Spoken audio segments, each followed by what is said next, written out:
Ինչպես երկար աշխատել այս ոլորտում։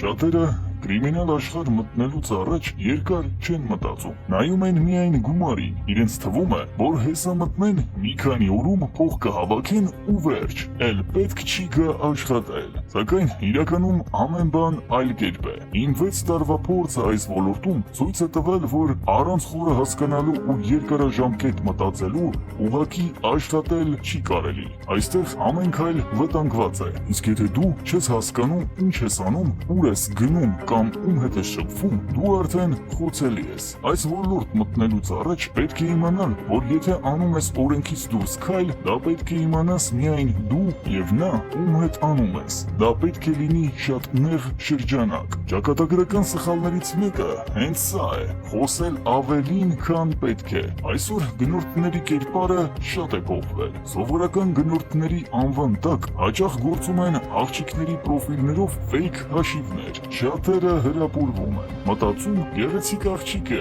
ու սկսվում է ռոմանտիկ նամակների փոխանակումը։ Եվ օրերից մի օր էլ համաձայնվում են հանդիպման գնալ, ու երբ գնում են այդ հանդիպման, պարզվում է ոչ աղջիկ է, ոչ գնորդ։ Ձեզ դիմավորում են մի խումբ ոստիկաններ կամ մի խումբ ջահելներ, որոնք հենց այդ սցենարով էլ պարբերաբար պրովոկացիաներ են անում։